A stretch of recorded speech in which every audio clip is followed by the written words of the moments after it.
Il est 20 heures à Brazzaville au Congo, c'est la même heure à Libreville au Gabon. L'heure est à votre journal. Voici les titres. Dans votre 20 heures, la modernisation du chemin de fer du circuit Ovendo-Franceville en pleine exécution. Le secrétaire exécutif de l'ARTEF est allé constater de visu l'avancée des travaux au cours d'une excursion programmée pour la circonstance.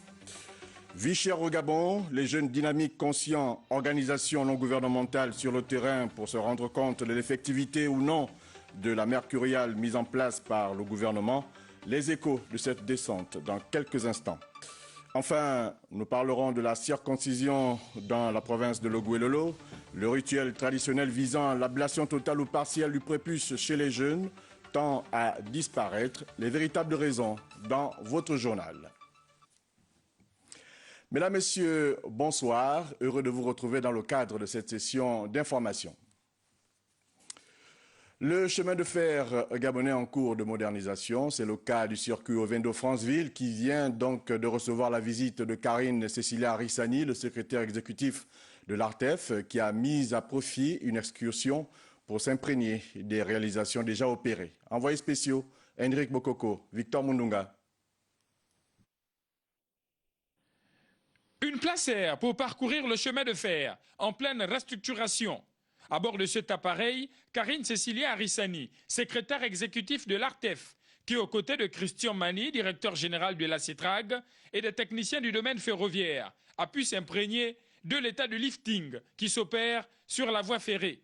Première étape au Vendotoum, sur ce segment, cet espace aménagé où sera érigée la gare intermédiaire des Sassa.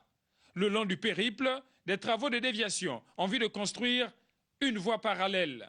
Ce projet consiste à refaire une nouvelle voie ferrée sur tout le linéaire du projet, du PK 41-400 au PK 54-400. Au départ, il était question d'aménager les pistes d'accès à la voie ferrée. Donc là, on a véritablement démarré le projet. Et là, on est en train de sortir la plateforme de la déviation que vous apercevez. Puis après, on est dans l'exécution proprement dit du projet. On a un délai de 24 mois. 24 mois de travaux. Le travail avance selon notre souhait. Il y a des jours où on a quelques retards et il y a des jours où on a des avancées. Mais tout est fait selon la force humaine. On ne peut pas aller plus que l'homme, mais ça avance convenablement. La synergie d'action menée dans ce vaste chantier illustre l'exécution certaine du programme de remise à niveau du chemin de fer. Le traitement qui va être fait sur la voie parallèle permettra déjà de préparer la deuxième voie. Donc ça sert de faire des travaux provisoires, donc on fait des travaux définitifs. Donc c'est pour ça que le traitement de la voie parallèle est fait comme si nous traitions la voie principale. Et donc l'objectif c'est qu'une fois on a fini, cette voie elle va rester et donc on va préparer le raccordement pour avoir deux voies déjà. Deux voies déjà, super. Le secrétaire exécutif a pu cerner le travail qui se déroule sur ce linéaire au Vendo-Lopé, avec à la clé la réhabilitation des gares d'Alembe et de Bissouma. En parcourant la voie ferrée, Karine Cécilia Arissani a fait escale à l'usine de production des traverses en béton bibloc de Boué. Nous sommes là dans la province de Logoué-Vindo. C'était pour comprendre le processus de fabrication des matériaux destinés à la voie ferrée. Nous retrouvons à cet effet nos envoyés spéciaux Henrik Bokoko et Victor Mundunga. La Lopé et son paysage paradisiaque, tout un symbole pour la délégation du secrétaire exécutif de l'ARTEF, venu présenter les civilités à Nicolas Monza, sous-préfet du district de Makoké. Cap sur Boué par la voie ferrée. Après la traversée du PK 299, où s'était produit la collision entre deux trains marchandises, l'escale à l'usine de fabrication des traverses. Karine Cécilia Arissani a fait le tour du propriétaire afin de comprendre le procédé lié à la fabrication de ces outils en béton bibloc. Cette usine est organisée de telle sorte qu'il y ait un travail continu, donc il part de 6 heures à 22 heures. Donc on travaille en deux quarts, donc de 6 à 14 et de 14 à 22. Canton Ivindo Mouyabi, les techniciens sont à pied d'œuvre.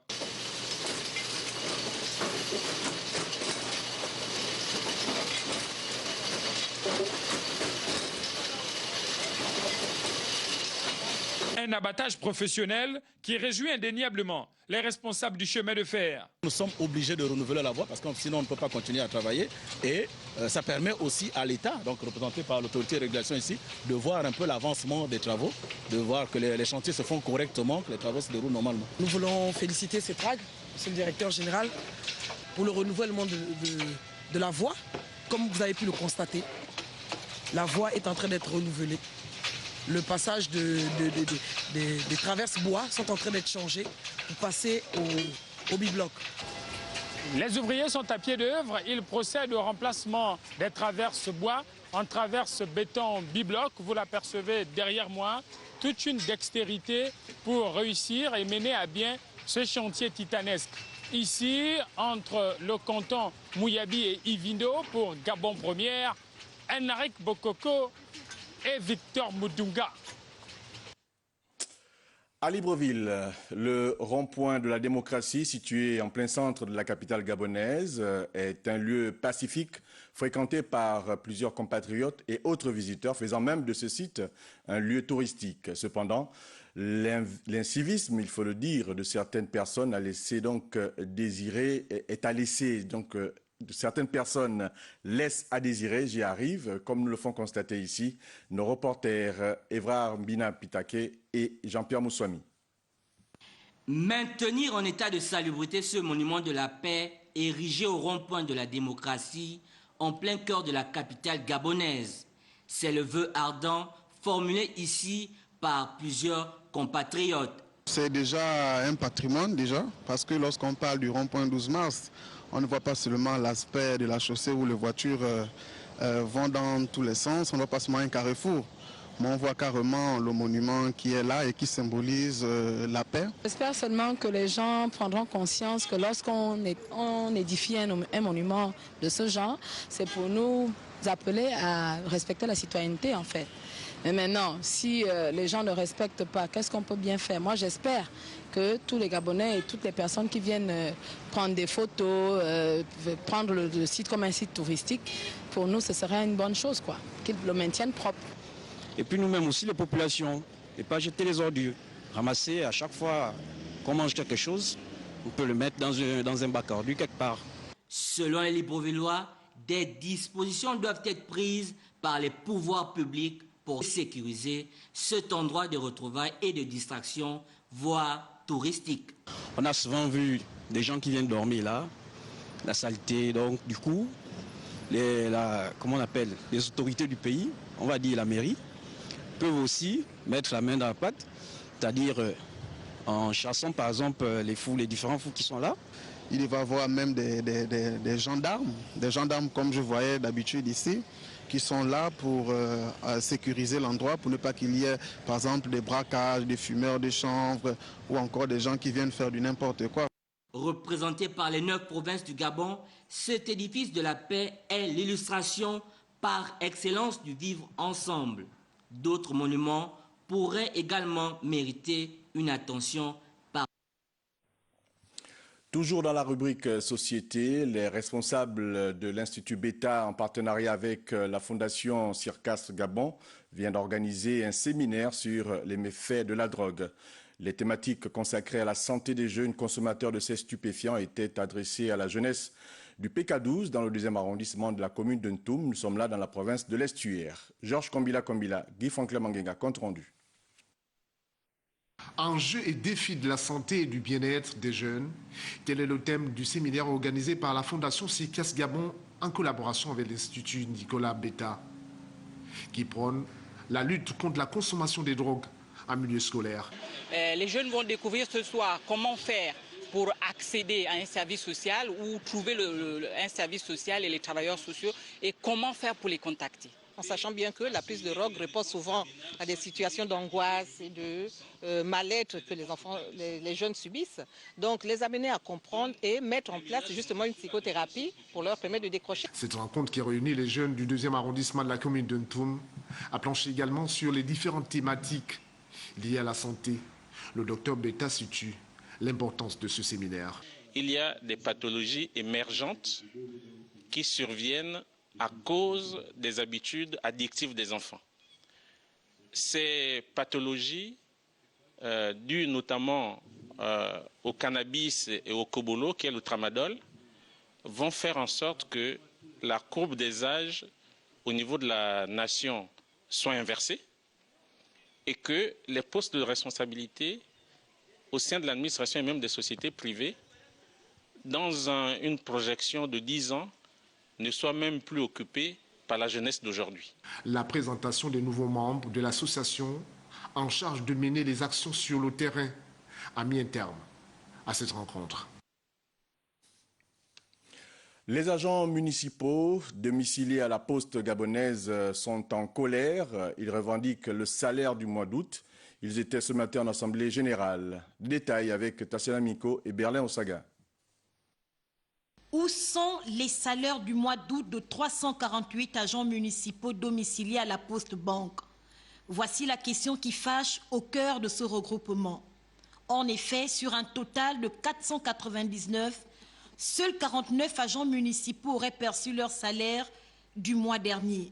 Nous sommes saisis que depuis le 14 août, curieusement, les salaires de la mairie sont passés dans différentes banques. Et la Poste Banque ne reçoit pas ces salaires selon ce qu'il nous dit. Bon, aujourd'hui, on nous amène une liste depuis une semaine de 49 personnes sur 500, près de 500 personnes, 500 agents qui sont domiciliés à la Poste. Ces éléments ont été déjà payés. Moi, je vous parle. Il y a vice de forme. Que se passe-t-il exactement? Nous n'accusons pas la Poste. Nous voulons que la vérité soit rendue publique. Une vérité malheureusement qui n'est pas du ressort des responsables de la Poste Banque. Au niveau de la Poste, nous recevons les virements de la part de la mairie. Si la mairie ne nous transmet pas ces salaires, nous ne pouvons pas répondre à la demande de ce personnel-là. À ce qui semble, seules les autorités de la mairie de Libreville sauraient apporter un dénouement au problème. Un problème qui pourrait déboucher sur un mouvement d'humeur dans les tout prochains jours. Afin d'appuyer le gouvernement de la République dans la lutte contre la vie chère au Gabon, l'organisation non gouvernementale Jeunes Dynamiques Conscients vient d'effectuer une descente dans les différents magasins de la capitale gabonaise. L'idée ici était donc de se rendre compte de l'effectivité ou non de la mercuriale mise en place par la puissance publique. Larding Mamba et Alexandre Kogué étaient également sur le terrain. Des contrôles de routine intempestifs des agents contrôleurs, un taux un peu trop élevé des parafiscalités. Une situation très récurrente qui ne favorise pas la quiétude du climat des affaires au Gabon et contribue sans doute à la vie chère. La parafiscalité, je vous ai dit, ce sont des éléments qui créent la vie chère dans un pays. Il y a trop de contrôles. Il faudrait trouver des solutions pour animer ce bon climat des affaires. Parce que l'opérateur, 50% nous disent, Monsieur le Président, je ne fais plus confiance, je ne reconnais plus le faux, je ne reconnais plus le vrai. Les opérateurs économiques doivent faire preuve de responsabilité en respectant les prix homologués et les règles d'hygiène. Il faut aussi sensibiliser l'opérateur à respecter l'hygiène publique. L'opérateur lui-même, il est consommateur. Moi-même, j'ai déjà bu un jus avarié chez un opérateur, l'un de nos membres. Bon, vous voyez, là, nous ne pouvons pas. Nous avons ce rôle de pédagogue en disant à l'opérateur, ce n'est pas normal. C'est pour cela que nous initions toujours des contrôles. On aide un peu le gouvernement. Si nous trouvons des produits avariés, nous les enlevons. La plateforme Jeunes Dynamiques Conscients, organisation non gouvernementale qui lutte contre la corruption, a sillonné plusieurs magasins de la commune de Libreville. Lorsque nous constatons que le contrôle n'est pas bon, nous appelons le président. Il arrive sur place et il règle le problème. Il nous dit si c'est un vrai ou bien si c'est un faux contrôle. Il y a beaucoup de papiers qu'on payait mais qu'on ne devait pas payer, donc tout ça maintenant est bien plus clair. Un système fiscal neutre et transparent doit être de mise afin de permettre l'accroissement et la compétitivité des entreprises au Gabon. Toujours dans le volet économique, les porteurs de projets bénéficiaires des financements lors du forum pour l'emploi et la reconversion professionnelle à Port-Gentil, désormais en possession de leur contrat. La signature vient de s'effectuer en présence des responsables du ministère du Pétrole. Marius Nonda pour le compte-rendu. C'est en présence du directeur de cabinet, en lieu et place du ministre du Pétrole, du Gaz et des Hydrocarbures empêchés, que s'est déroulée la signature des contrats en faveur des bénéficiaires des financements des microprojets dans le cadre du Forum pour l'entrepreneuriat et la reconversion professionnelle tenu du 20 au 22 juin 2019 à Port-Gentil. La rencontre de ce jour marque donc l'engagement de l'État et de son partenaire Total Gabon à accompagner les jeunes porteurs de projets. Ces contrats traduisent ainsi l'engagement du gouvernement et de son partenaire Total Gabon à accompagner les bénéficiaires dans le développement de leurs différents projets. Aux lauréats, soyez rassurés de ce que le gouvernement vous a choisi comme pionnier de ce projet, qui s'inscrit dans le cadre de la stratégie nationale pour l'amélioration des conditions d'existence des Gabonais. Lorsqu'on est pionnier, on se doit d'être un modèle pour les futurs bénéficiaires. La dernière phase, qui interviendra dans quelques jours, verra les bénéficiaires entrer en possession de leur chèque afin de démarrer leurs différentes activités sous l'accompagnement des différents incubateurs.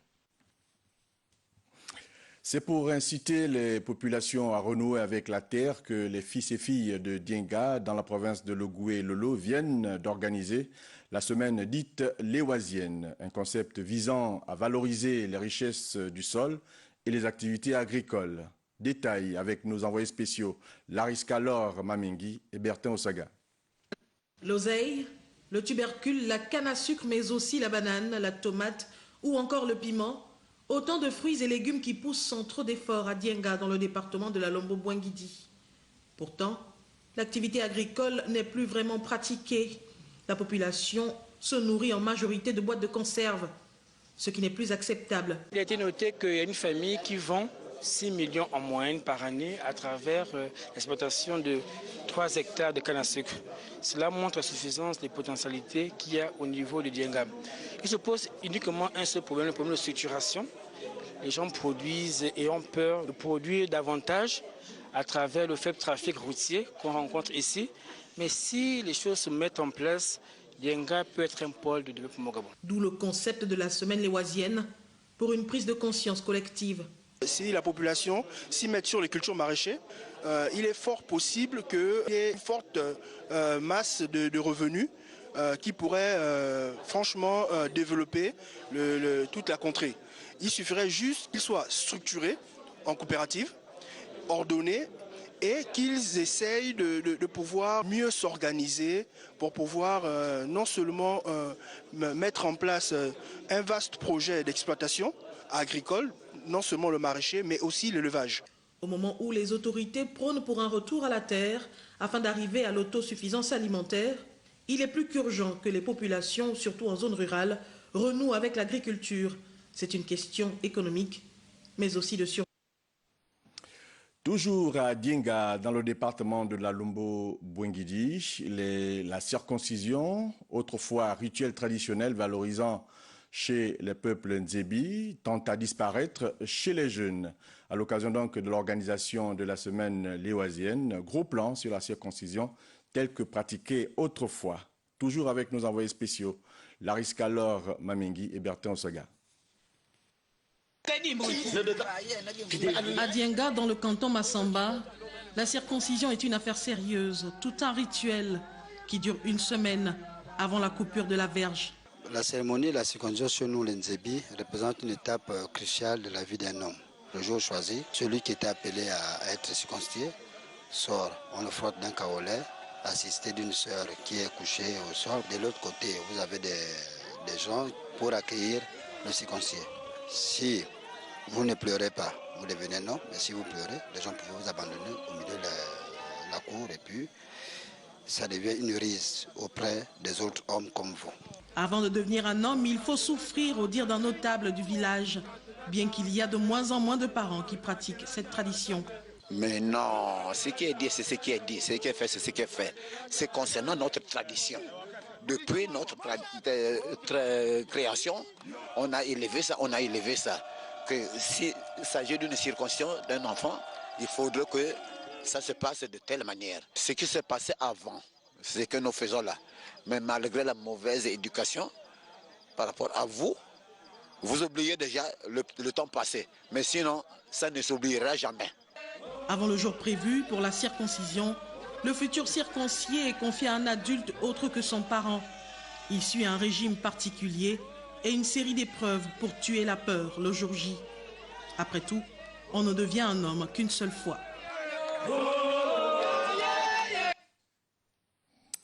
Avant de retrouver Arnaud Babekoum pour la page étrangère, cette communication, il faut dire que dans le cadre et dans la perspective du démarrage de l'opération de recensement biométrique des agents publics, le ministère de la Défense nationale invite les personnels des forces de défense en position de détachement de bien vouloir se rapprocher de la Direction générale des personnels, des affaires juridiques et de l'informatique au secrétariat général du ministère de la Défense nationale les jeudis 12 et vendredi 13 septembre 2019 à 9 h pour être informés sur les modalités pratiques relatives à la dite opération. Les personnels concernés par ce communiqué sont tous tenus d'être présents à cette convocation. Avant la page étrangère, signalons qu'il y a de la politique dans le journal. En prélude à l'organisation de son premier congrès, l'Union démocratique républicaine UDR vient donc de procéder à l'installation de sa cellule à Kolntang, dans le 2e arrondissement de la commune de Ntoum, province de l'Estuaire. Les échos de cette activité politique avec Andy Tungi et Médard Ngeng. Kolntang, 2e arrondissement de la commune de Ntoum, l'Union démocratique et républicaine UDR installe sa cellule pour ainsi étendre son rayonnement. Nous avons installé exactement 11 membres, c'est le nombre que compte une cellule, mais le bureau en lui-même est composé d'un président, d'un vice-président, d'un secrétaire administratif, d'un adjoint, d'un trésorier, d'un adjoint et d'un commissaire au compte. Ça c'est le bureau. Il y a les autres, c'est des conseillers, ce sont les conseillers qui sont installés maintenant par les présidents des cellules. Ce parti de la majorité tient cette opération en perspective à l'organisation de son premier congrès qui se tiendra dans les tout prochains jours. Après avoir obtenu les 9000 signatures, mais nous avons besoin de confirmer sur le terrain à travers des cellules. Et ce sont ces cellules qui iront au congrès qui sera organisé à la fin de ce mois. C'est pour ça que nous avons commencé la première opération d'installation par Kolntang. Cette opération devait se poursuivre à travers tout le territoire national. Créée en août 2018, l'Union démocratique républicaine, en abrégé UDR, prenait part aux dernières consultations électorales. Cette formation politique entend poursuivre cette série d'installations dans d'autres départements. Et puis, les membres de l'association Étincelle Espoir viennent de se réunir au quartier Sotega dans le 2e arrondissement de Libreville. La rencontre visait à mettre en place des stratégies aux fins d'améliorer et garantir le développement de leur cité. Wilfried Mpingavamba, Jean-Pierre Moussouami, compte rendu. Cette réunion consiste non seulement à raffermir les liens de fraternité et d'amitié, mais surtout à édifier l'ensemble des membres sur la nécessité d'orienter la réflexion et l'ambition vers les activités génératrices de revenus afin d'accompagner l'État dans l'autonomisation des jeunes. L'association Étincelle d'Espoir a pour objectif justement le social, l'assistanat. Nous avons créé un panier de la ménagère. Donc ça, c'est juste pour essayer d'animer. Et nous avons aussi une caisse dans le souci justement de prévenir des besoins futurs. Nous avons fait l'autopsie de toutes les structures associatives qui ne sont qu'en fait des leitmotifs des structures politiques. Et nous sommes dit que nous voulons être différents. Parce que le développement du pays passe par ces genres de structures. Ce qu'on appelle dans le pays les OCI, Organisations de société civile, qui sont en fait des partenaires de l'État. L'État ne peut pas tout construire. Au-delà des obligations, missions et objectifs assignés à chaque adhérent, certains entretiennent l'espoir d'une ascension réelle de leur structure associative partant des personnes inscrites. Lorsque j'ai intégré cette association, c'était pour un but. J'aimerais qu'il m'emmène un peu plus loin. Déjà par rapport à ce que moi je lui propose. Parce que lorsque l'on entre dans une association, nous avons bien des choses à proposer. Et nous attendons quelque chose en retour. Il s'est agi in fine d'instruire les membres sur les textes qui régissent l'action associative. À l'étranger, cette fois, les violences en Afrique du Sud ne laissent pas indifférentes les autorités de certains pays africains, ni les ONG. Au Gabon, l'ONG Manifeste 2000, qui milite pour la paix en Afrique et dans le monde, a tenu à donner son point de vue sur ces brutalités. Le cas du président Apollinaire Koumba Boissa, que nous écoutons actuellement. Le conseil que j'aurais à donner aux Africains d'Afrique du Sud, c'est de veiller, voir ces délinquants-là, quand ils commencent à faire de telles bêtises, essayer immédiatement d'intervenir. Il est inimaginable, voire je ne comprends pas, incompréhensible, parce que après que j'ai vu ces choses-là, je n'ai jusqu'à ce jour pas entendu la déclaration du président de l'Afrique du Sud. Je suis écœuré, parce que je sais que à l'époque de Nelson Mandela, ou bien le président qui vient de passer, il ne pouvait pas y avoir des choses comme ça. Nous vivons un monde aujourd'hui où on ne peut pas vivre chacun chez soi. Le monde est un tout. Vous ne pouvez pas vous développer seul. Vous avez des flottes d'avions et autres qui vont dans tous les pays du monde. Mais si vous avez affaire à tous ces pays du monde, vos avions vont tourner pour aller en brousse ou bien je ne sais pas quoi. Vous allez vendre les produits que vous allez créer vous-même là-bas. Vous n'allez plus sortir de l'Afrique du Sud. Voyez-vous comment est-ce que ça fait des éclats, tout ce que vous avez fait aujourd'hui. Et c'est le moment ou jamais, une fois encore, de revenir à ce que nous disions avant, ces manifestes de l'an 2000, où on envisageait un monde sans frontières, un monde de paix, un monde de fraternité, un monde de respect de la vie humaine. Sur ce plateau, Arnaud Mbabekoum. Bonsoir Arnaud. Bonsoir Yves. Nous restons en Afrique du Sud où d'ailleurs les violences se poursuivent.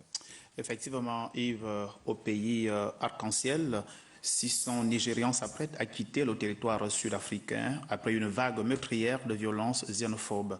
Une liste a été ouverte pour recenser les Nigérians qui souhaitent rentrer au bercail, mais aussi tous ceux dont les entreprises ont été pillées. Ce sentiment anti-migrant en Afrique du Sud a provoqué un vif tollé à travers l'Afrique. Certains pays exigent la protection de leurs citoyens. Débuté il y a une semaine, les violences xénophobes ont fait au moins 10 morts, dont 2 étrangers et plus de 400 arrestations selon le chiffre communiqué par le chef de l'État sud-africain Cyril Ramaphosa. Alors Arnaud, on s'envole pour le Maroc. Là-bas, on parle de drames survenus au sud-est de ce pays. Effectivement, en effet, Yves Mitumba, 17 morts et 30 blessés enregistrés au cours de la crue d'une rivière. Il s'agissait d'un bus de liaison régionale qui s'est renversé en traversant un pont près du village d'Elkan à la suite de crues causées par les pluies diluviennes.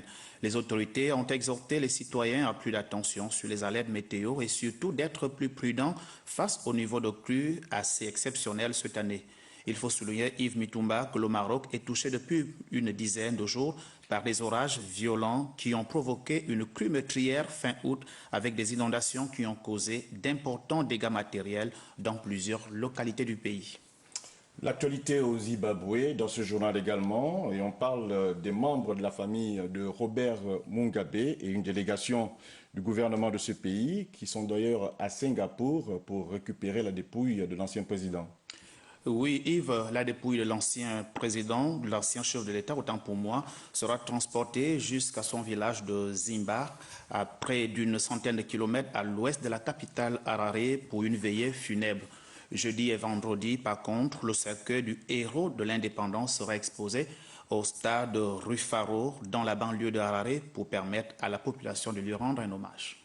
Merci Arnaud. Nous vous retrouvons demain pour d'autres brèves. Merci Yves. Retour au Gabon pour parler d'activités sportives. La commune de Ndindi, dans la province de l'Anyanga, vient d'arbitrer du 10 août au 3 septembre dernier la 14e édition du tournoi de la solidarité. Cet événement sportif qui a réuni donc tous les départements de la Nyanga a été parrainé par le ministre d'État Edgar Mbumbu Miyakou. John Zue sur les images amateurs. Plusieurs disciplines sportives étaient au rendez-vous de cette 14e édition. Cette fête sportive qui a vu la participation des autres équipes venues de Moulengi Binza, Mabanda, Mayumba et du Congo-Brazzaville. C'est le ministre d'État Edgar Anissé Mboumoumyakou, parrain de ce tournoi, qui a donné le coup d'envoi de cette finale. Une finale remportée par Olympique d'Indindi qui a battu l'équipe de Malembe au tir au but sur un score de 4 buts contre 2. Merci toute la population de la localité d'Indindi d'avoir venu nous soutenir du début du tournoi jusqu'à la fin. Merci aussi du comité sportif d'avoir bien terminé le tournoi. J'ai beaucoup de joie à partager avec le comité d'Indindi. La finale féminine, quant à elle, a opposé l'équipe de Bagno de Mayumba contre AF Vunda. Et c'est la première équipe citée qui a remporté la finale en battant son adversaire sur un score étriqué de 1-0. Il faut noter que ce tournoi qui s'est joué en présence, outre du ministre d'État Edgar Anissé Mboumoumyakou, mais également du gouverneur de la Nyanga, Christian Leka, et du patriarche Antoine Depadou Mboumoumyakou, a tenu toutes ses promesses au regard de l'engouement suscité. Ce communiqué pour la fin du journal, le président de l'Assemblée nationale informe l'ensemble des députés que le programme de travaux pour la journée de demain mardi 10 septembre et mercredi 11 septembre 2019 est établi comme suit. Mardi 10 septembre, donc demain, 10h30, réunion du bureau. Mercredi 11 septembre, 10h30, réunion de la conférence des présidents. Voilà qui met donc un terme à cette session d'information sur Gabon Première. Vous l'avez regardé, nous vous disons merci. Prochain rendez-vous, 23h, Cabrel, Guilain et Mamie. On vous dit à demain, si Dieu le veut.